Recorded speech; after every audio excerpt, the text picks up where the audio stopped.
Alright everyone, welcome to Lit Mag, and today we begin our creative project presentations. Josh, why don't you start?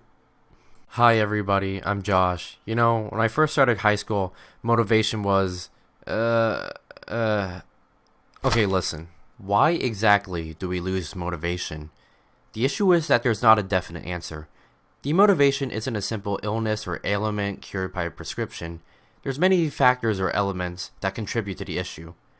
Much like the cause, there's no definite cure. Sure, when you're talking about motivation, you tend to associate laziness as a primary cause. Demotivation is much more than that. Laziness implies that there's only one cure: get up and do something. Overcoming laziness is much more than that. There's many different factors and there's not a definite cure. The symptoms may continue for weeks, months, even years. If the cause and solution seems indeterminate, then the situation as a whole seems hopeless. The only feasible choice is to just give up. But don't give up just yet. You can get through this. I'll slowly walk you through and get you back on your feet again. I want to share my experiences and my recommendations to help you get back on track.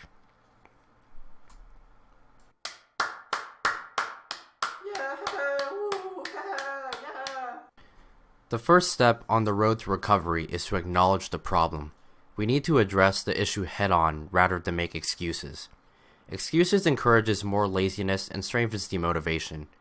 Rather than making excuses, you can use the effort used to make the excuses to accomplish your goal instead. Effort is like a non-renewable energy source, such as oil. Eventually, it'll run dry. Don't waste effort on excuses and rise above. Once we're past the case of getting started, we run into another problem: staying motivated to finish. Losing the drive to finish something halfway through is the worst. One method that works for me is creating rewards. When I struggle to gather the motivation to complete a task, I tend to think of the reward at the end. I found that incentives to complete a task helps me stay motivated throughout. Even if the reward is small, I find this to be helpful in motivating me for my current and future projects. Like this one. Another method that I find very helpful is something I like to call positive affirmation. Positive affirmation is tracking down every step or process in a notebook to feel accomplishment or affirmation, thus the name positive affirmation. No duh.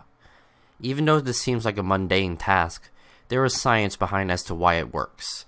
The human brain constantly craves dopamine. Writing down every step affirms positivity, feeding the brain more dopamine to stay motivated to finish the task. This usually motivates me and makes me feel accomplished. Every time I write down something in that notebook, I feel a sense of satisfaction. Now, these are all methods to combat demotivation. I'm not saying that these are definite cures or will always work. I'm sharing my experience with all these methods as a place to start. Who knows, maybe they'll work for you.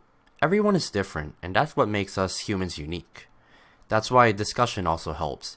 Sharing experiences helps other people have a better understanding of their own struggle.